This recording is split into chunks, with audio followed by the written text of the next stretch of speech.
Come on, yeah, then we can start properly. Okay, so hi there, Rich. Hey, how's it going? Yeah, fine, thank you, fine, thank you. I'm just uh, obviously we just sort of had some technical issues there, but finally things have got off the ground. Great to have you with us, Rich. And how are things in? Are you in Florida at the moment? Are you? Yeah, at this time I'm in Florida. I'm back from a 2 week trip. We were doing some filming up in New York and Rhode Island and stuff.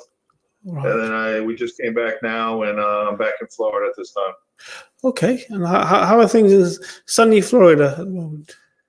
It's back to normal. Business is normal in Florida. Right. So restaurants have started opening up again. Everything's open 100% in Florida and Texas right now.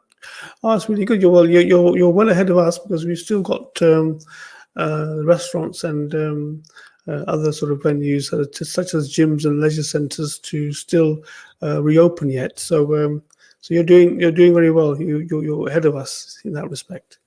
You know, all the Republican states here are going to be opening up real soon to 100% capacity. All Right. the businesses are going to open up. The masks are coming off. We're getting enough shots here where we can actually interact with people again. Right. Oh, that sounds great. And have you actually opened up flights from the UK yet? Or I think we're open everywhere, but I Mm, don't think the UK is allowing us to come in right now. right. Okay. Okay. Well, let's hope that changes soon.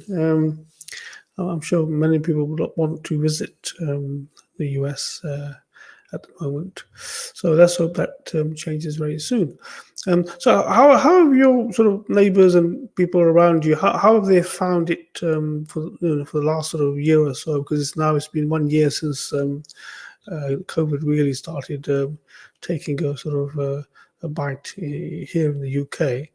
How have your neighbours and other sort of associates, how have they coped with having to have their whole lives changed because of the pandemic? Well, people are more cautious now about who they interact with, Mm, and they're a little lenient about where they go to eat and stuff because everybody's still afraid right now. mm, We're so back to 100% now, but the people are still afraid because they're not sure if everybody else has their shots and stuff. mm, And until everybody's 100% with their shots, people are still going to be afraid because you're not going to want to interact with somebody. You didn't get your shot, but they could pass that COVID, on to somebody. mm, So I think people are just going to be scared for a little while, but we're mm. back to normal. You can go shopping with no mask if you want. You can walk around the streets with no mask. You can interact with people again. Right. My neighbors here, they're all out of work right now because they haven't been able to get their jobs back yet. But everybody's going to be okay. Mm, It'll probably take another year for everybody to get unsketchy about everything. mm, mm. Sure. Let's hope so. And what about your personal plans? How have your personal plans been hit by this pandemic for the last so many months? Well, I'm different from other people. Mm, I was a New York City cop, and I knew how to cope with problems like this. mm, We're mentally and physically prepared for stuff that happens in the world. So we, especially with 9/11, 9/11 came, nobody expected it, but we had to handle the situation, yeah. and we did. Mm, So we're used to this by now as a police officer. So mm, I just look at other people, and if I can help them get better at it, and mm. understand it better, that's what I like to do. Sure. We'll come on to your book a bit later on, but let's just have a look at your personal life. What made you actually join the police force in the first place? Well, I actually needed to find my call in life because I was doing a lot of different jobs, different athletics and stuff, and I really wanted to find something where I could help people, and I went through, you know, entertainment and stuff like that at first, but yeah, entertaining people and making them happy and smile and stuff was great, but it wasn't really changing people's lives. Mm, They were going home at the end of the show and still feeling the same. But I ended up becoming a police officer because, I wanted to help people, and I knew that was the best way possible to do it. Right. So you were in the entertainment business prior to that, were you? Yeah, I did, shows, comedy shows for like your open mic and stuff, and Mm, I would sing, for people and stuff like that to make them feel better, give them a place to go and enjoy life, mm, put a little change of scenery in their heart. I see. So, and when you did actually join the force, did it sort of turn out to be what you expected, or was it something quite different? Well, when I joined the force, the academy was rough. I went through the longest academy in the history of the police department, which is 10 months. Really? And, we'd spent a lot of time out in the field training Mm, because of the snowstorms we were getting. mm, And, we actually became cops before we were actually cops. And then we went back to the academy to just graduate and get, move on to our commands. But yeah, I love what I did before. If 9/11 mm. didn't happen, I would have got sick and I would still be a cop today probably because I loved it so much. Sure. And how did this academy system work? I mean, you go there for a set period of time, and you're sort of assessed, and this is like a probationary period. How does it actually work in the States? Well, in the States here, we have a 2-month probation, a 2-year probation. It starts when you enter the academy. Well, actually, as soon as you're sworn in, then you enter the academy. Once you enter the academy, it's 4 tests that you have to pass. You have to maintain a 75 average. And once you do all that, and at least you pass all your tests, they promote you to police officer. And you're still on probation, but you're in the police station at the time Right. for the remainder of your probation. Mhm. Is it anywhere near like the films that we've seen, Police Academy 1, 2, and 3, and so on, or is it is that all sort of Hollywood stuff, really? No, because there's a serious side to being in the academy, and Mm, the instructors try to make it a little bit livelier than it really needs to be, but mm, mm, it's not that easy because you're there and they put a lot of stress on you. mm. They make you prepared for what you're going to endure when you go out in the streets. Right, right. Was there someone in particular at the academy that you felt was that you felt that had really sort of guided you the right way? Was there one of your supervisors or someone that you felt that had done a good job? Actually, all my instructors were awesome. I really enjoyed, my gym instructor because Mm. he kind of beat me up every day, and I was interacting with him every day, and he'd bring me up on the podium Right, to show the other 300 people in the class, right, this is how you do the procedure. And he would actually do it to me and drop me right, to the floor sometimes. Sometimes I got hurt, but, I brushed it off and I went back and I did my calisthenics and I did my exercises, right. and they all respected me for that. And I respect them for making me tougher than I already was. Oh, that's very, very good approach. Very good approach indeed. So, how long were you in the force for ultimately? I actually did 11 years with the NYPD. Mm, I got sick 9/11. mm, So I wasn't able to, I don't know, whatever happened in that major dust storm there, mm, it really affected me where my lungs, I couldn't breathe. I really just started gaining weight. I was stressed out all the time. They told me I had 10 years to live. mm. Um, I couldn't cope anymore. I just didn't want to be there anymore, and I Mm. had to get out. Right, right. And prior to that, in those 11 years, were there sort of any major incidents that really sort of shocked you, or was it all sort of mainly run of the mill type of jobs that you did? Or was there anything shocking that happened to you in those 11 years, apart from obviously the 9/11? But ordinarily, did you have what sort of time did you spend? Well, I was a police officer for 11 years from Mm, 1995 to 2006. right. So Mm, during that time, there a lot of things happened, but we had major demonstrations that I went to that mm, gave me a perception of a different life of being a police officer. Then there were jobs where people were injured, in car accidents with decapitation I was able to go to. You know, there was a job that I remember back, it was a Sunday morning. I was reading the Sunday Funnies, and I get the call, and it was 14 Grandview Place.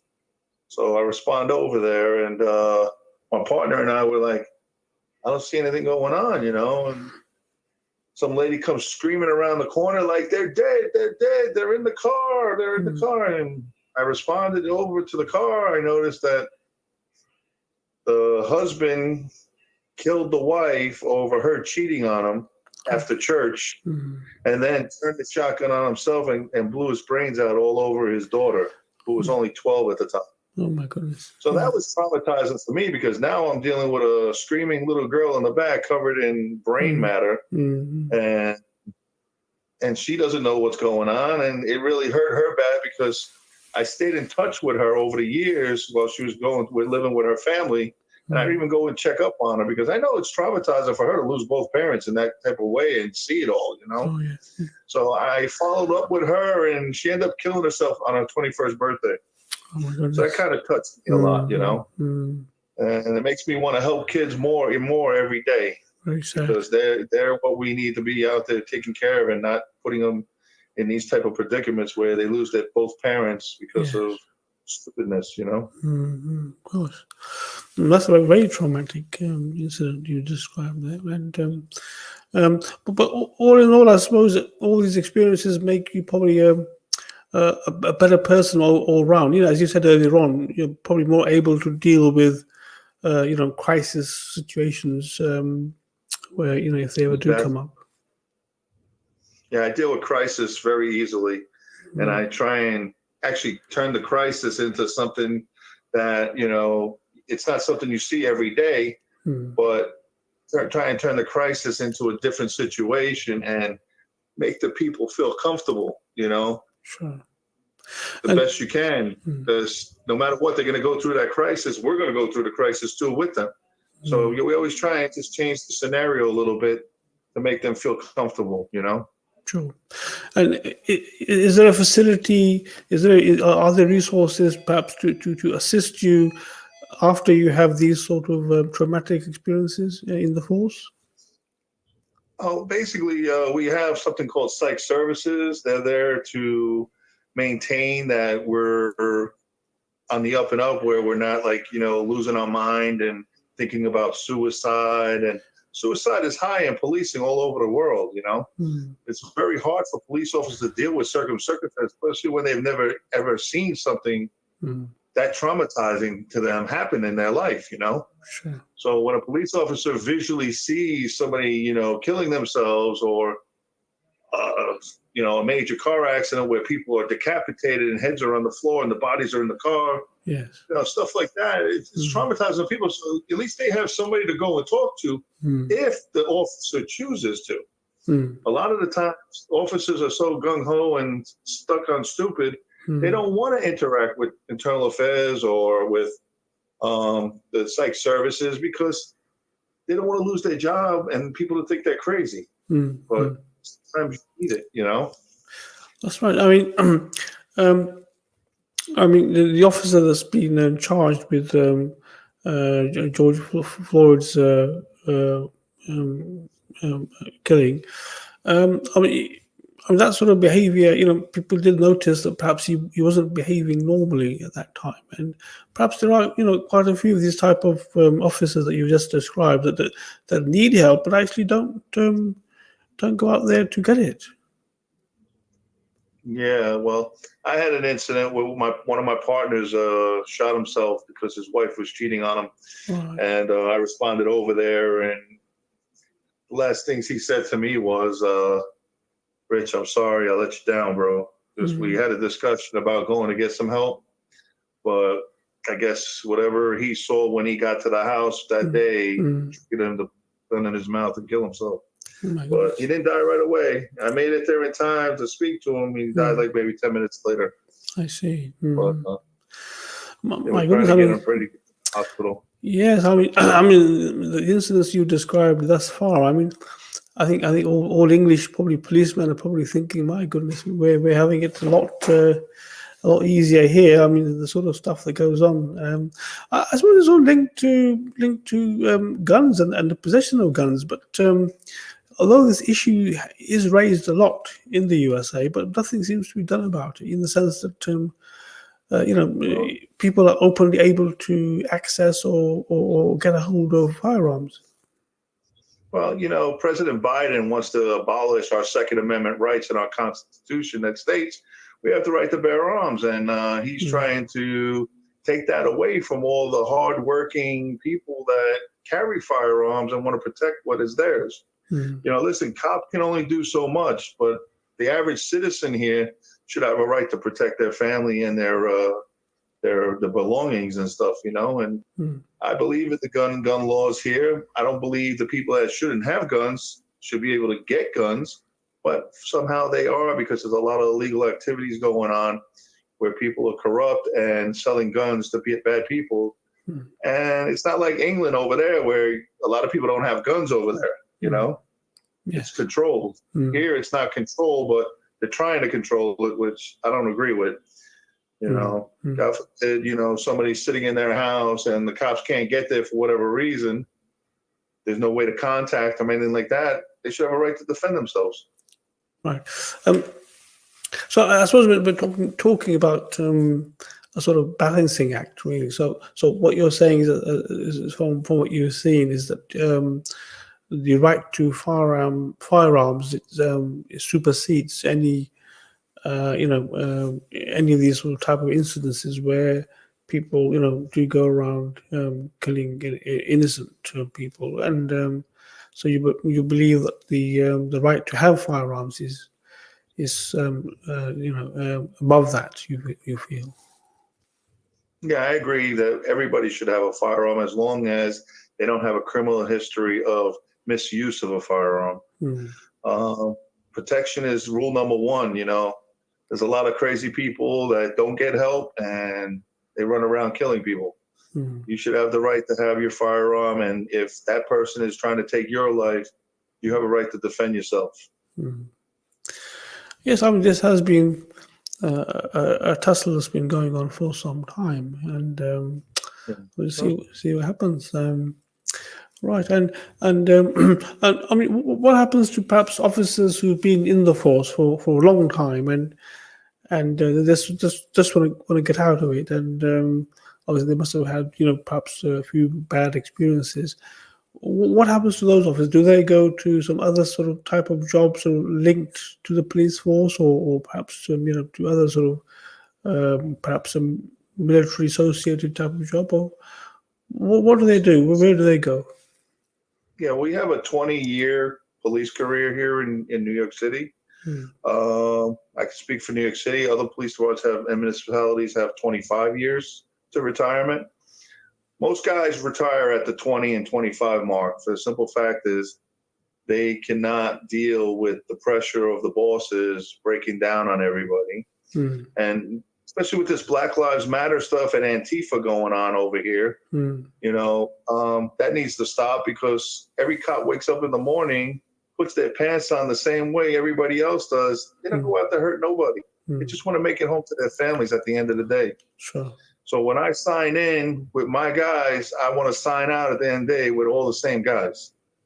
But unfortunately, most cops, they'll move on into security gigs and, maybe other stuff like real estate. They want to do something different, not to be so close to being policing. Some of these guys make boss, they move up the ranks. So there's a lot of different things for a cop to do, because a lot of people do respect the cops. And the cops respect the people, because in this country, in our Constitution, it says we the people. So we control everything. As the people, we vote. So if we vote for somebody, they don't get in, it's because they weren't supposed to get in. But police, in that matter, is we respect everybody, we care for everybody, and we do the best we can. With the times that we have now, police are suffering. They're stressed out more. A lot of people are retiring, mass retirings now, because people are even quitting the job because they want to get away from all the craziness out there that people are trying to hurt people. It's not the police hurting people. They're not trying to hurt people. Sometimes you have a split-second decision to make. And once you make that decision, you have to follow through with it, whether it's you have to kill somebody or be killed. So you got to be careful out there as a police officer. And, I respect all my fellow officers out there, my military, and I respect all the people of the United States of America and outside the United States. Sure. I mean, the image that we have over here is that the police in America sort of shoot first and ask questions later. So, and that certainly seems to be borne out by some of the videos that have been that's more like a stereotype. It's like that's what somebody came up with that slogan: shoot first, ask questions later. It's not a true story. We usually ask questions first if we have the opportunity to ask questions. Sometimes you come onto a scene and you're being fired at as soon as you get out of the car. There's a little difference there, Like if you have the opportunity to speak to somebody and find out what the situation is, you know how to handle it better. But when you get out and you're being shot at, you don't know what the hell to do. Sure. You have to come up with a decision now. Do I run into the building, risk getting killed, or do I stand back here behind cover and wait for the person to put down his firearm and come out? Most cops, if you have that ability to get cover and wait for the person and call for backup and get help there, then you have that opportunity, then great. If not, sometimes you got to do what you got to do and pull that trigger. I mean, certainly some of the videos I've seen, I mean, it just appears to me that there seems to be a miscommunication in the sense that I've seen so many videos whereby a police officer will tell a person to, get out of the car or perhaps, show them the driver license. And as they're sort of reaching down to get the driver license, they're shot at, you see. So there seems to be the common sort of thread in a lot of these type of shootings, whereby the officer seems to have used his gun because he's thinking that perhaps this suspect or the person is stopped may do something which results in him getting injured. So that seems to be quite sort of prevalent in a lot of the videos I've seen. I'll give you a scenario. I pull over a car in the Bronx, in New York City, and I run every car before I get out and approach the car. I use my megaphone on the police car, and I tell them, please stay in the car and keep your hands where I can see them while I'm running their plate. And I see what the plate comes back to, and they'll give me a whole rundown on the person that owns that car. Right. And that tells me that person's a known gun offender. Right. So now your ability to judge somebody is a little higher because he's had guns in his past. He's been arrested. He's a felon, and whatever he's doing, the gun is not that far from him already. So at this point in time, I pull him over. I get out. I walk up on him. I said, "Let me see your hands. Don't ever let me not see your hands. I do not want to hurt you. Okay? Please, let me see your hands." And he kept his hands outside. I ended up walking up to him. I said, you have a felony pass of carrying a firearm? He goes, yeah, I was locked up a few times for armed robbery and stuff like that. And I says, well, while I search your vehicle for a firearm, do I have your permission to search the vehicle? Yes, you do. I said, okay, you sure? He figured I was going to say, all right. I let him search the car. He's never going to find the stuff, but we found the stuff. He had 37 guns in his car that he was selling up in New York that he got from Virginia. My goodness. And he had a 22 in his waistband. So I knew to be cautious with him. I took the gun out of his waistband. I searched him thoroughly. I found another gun in his leg. The cops have to be cautious of everybody because, you know what? Anybody could have a gun. It's dangerous over here in the Bronx and in Chicago right now. The black on black killings are through the roof in New York and Chicago. And you want to blame the cop for killing maybe how many people a year? 20 people a year? Or even shooting 20 people a year? And meanwhile, you got 100 black people being killed every month in Chicago? Right. It's very dangerous out there. I don't recommend people living in Chicago anymore that have a way to get out of there because they need to get out of there. It's not safe there no more. Right. The police can only do what they can do, Sure, sure. Well, thank you for that. And that's obviously your perspective of how things have actually happened in real life. Um, so, we're just going to touch upon your experience at 9/11. So, just start off. How did that day start for you? Well, basically, it was my first day off in a long time. I went home at 2 o'clock in the morning on 9/11 Hmm. and went to bed. I was woken up at like 6 a.m. by my dog. It was telling me that somebody broke into my truck outside.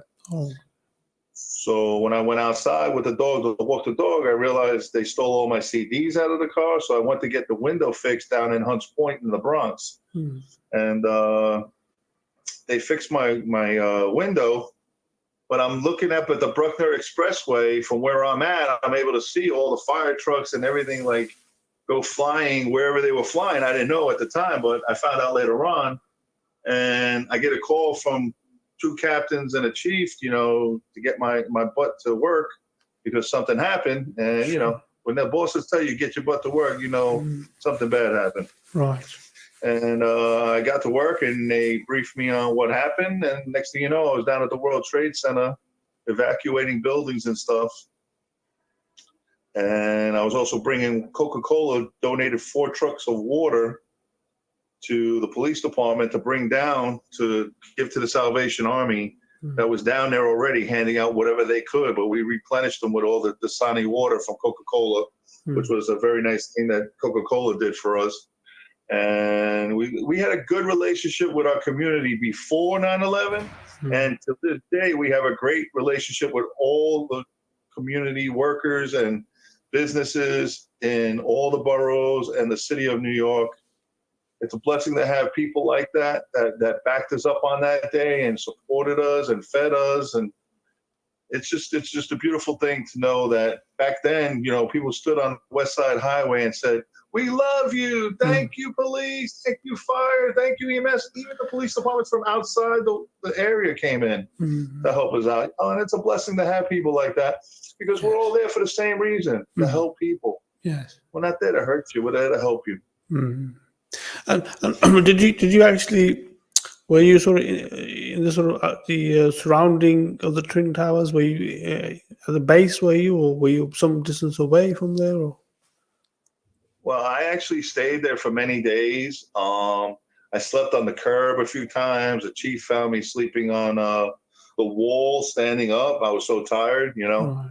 But every time they asked for a volunteer to dig or search and rescue or security or this or that, my hand went up and my lieutenant's hand went up, and we just stayed there. It was like there was nowhere to go until we made sure everybody was okay or everybody was accounted for. And we tried our best. And I actually stood by the doors of Tower 2 and opened them up and let people run out, And while the smoke was there, but when they all came down, we were all at Stuyvesant High School across the street, Right. trying to stay out of the way of the debris. Mm-hmm.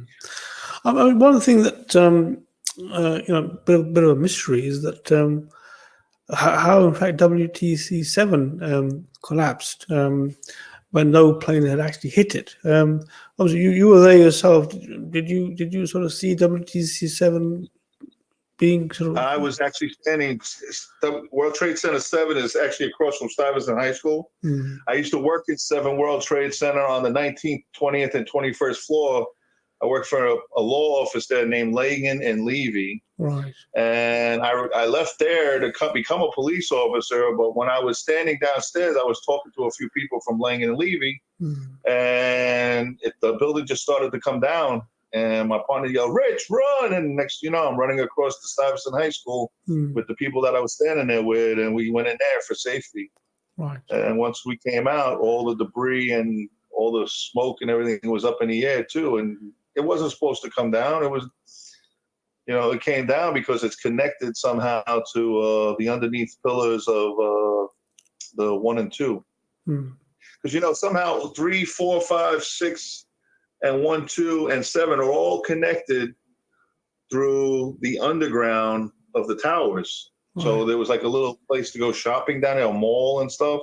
Right. and people could go down there and shop, and then it's all connected into like a mall. I see. But even the Marriott Hotel was connected to that, so that's why the Marriott was affected too. Mm-hmm. But yeah, no, there was a reason why those buildings came down straight. They weren't going to do it by themselves because they started to lean to a different direction, and somebody made that call to go in. And I believe, that those buildings were brought down by the government and the police department because it was a safety for other buildings and people issue. Yes, I mean, I think there is certainly that there was something, as you may recall, I believe it was in the early 90s that a bomb had actually gone off towards the entrance of one of the Twin Towers. And I believe that probably would have made it unsafe. And over time. I don't want to say it exactly, but I was standing in the doorway when those detonations were supposed to go off. And as I went back to Stuyvesant High School, there were loud pops and bangs coming from the buildings, and then they came down. Right. I can't tell you if it was in the basement or if it was up in the upper creeks from upstairs, but it came down. Right. And of course, that's been denied by many people. That there weren't any explosions at all. And I'm not going to admit what happened there, because nobody's going to admit it, because they all want to keep the inner sanctum safe. Because once people find out what really happened there, nobody wants to speak. Oh yeah, and another way I know people that wrote books about 9/11, and they're not releasing them until they die. Yes. So people, all got to live with this. Whoever was there has to live with 9/11 for the rest of their lives and release their books and memoirs upon their death. So a lot of people I know have wrote books already, but they're still alive. But as soon as those books start coming out and the movies start coming out, that's why you don't see movies.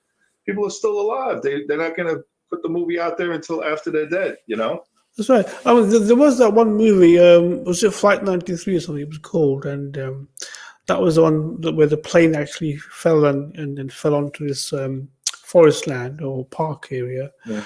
And there's other movies, 9/11, the Port Authority movie. You had the movie, the documentary, Red Bandana. It's made by Verdi Films. Right. I actually work for Verdi Films. I just finished My Father, Muhammad Ali, with Muhammad Ali Jr. Right.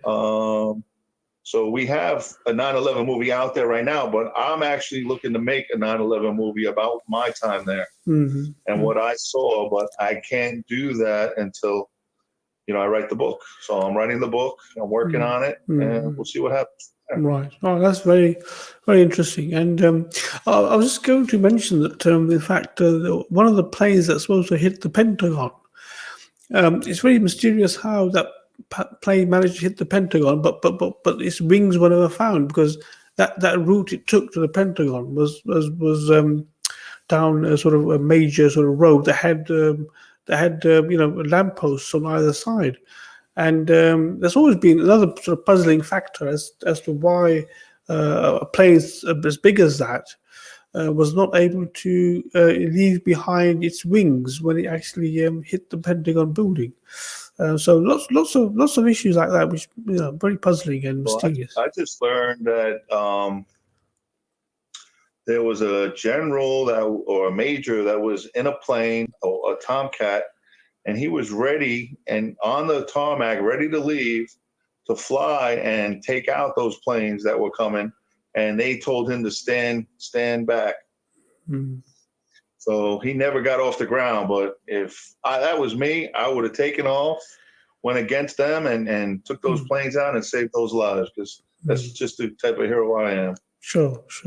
Not that he's not a hero, but he followed orders. Yes. I probably wouldn't have followed those orders. Well, that's exactly the sort of people that were not necessarily on that day, but they were never given the chance. This is the problem. Things happened in a way that everyone sort of was taken by surprise, and ultimately, we got what we got. Over 3,000 people unfortunately died, and there's a lot of things you can look at now and read about, like why were the 2 fighter planes that fly past the World Trade Center every day stopped on that particular day? So if they were up in the air, they would have been able to shoot down whatever was going to hit those buildings, and they never got off the ground. But they always take off every day routinely for every year for 21 years. Just read the facts. It's going to come out in 50 years anyway. They're going to release the 9/11 stuff, which I think Trump released already. So it's coming out. Truth is going to come out soon. Well, yes. I mean, I think your book would be very much an anticipated book and eagerly awaited from what you tell me, Richard. Hopefully, you should be able to, shed light on a lot of, mysterious and perplexing aspects of 9/11. Have you any idea when possibly that book will come out? Right now with COVID-19 and my traveling and stuff, with the Muhammad Ali Legacy Continues, which is an anti-bullying program. It takes up a lot of my time right now because we're trying to get it off the ground thoroughly. And right now we're looking to build our first gym here in America.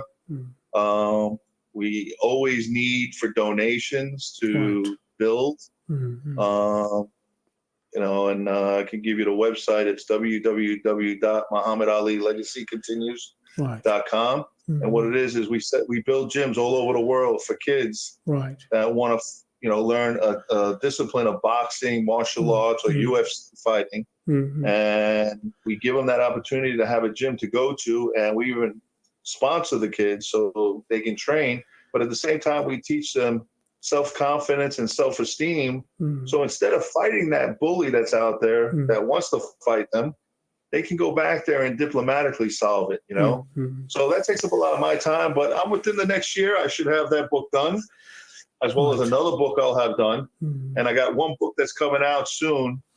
And it's in the editing department now, so they should be publishing it real soon. And that's about it for me. But 9/11 book, probably another year, and then probably filming within the next 3 years. Right. Well, as I said, I think many people would very much like to read that book, and unfortunately, we've run out of time, Richard. And I think we ought to have you back on again because you've got so much knowledge and wealth of information there. I've got to thank you for coming on today. So it was a slight technical aspects at the beginning, but I think it'd be absolutely wonderful to have you back on again, Richard.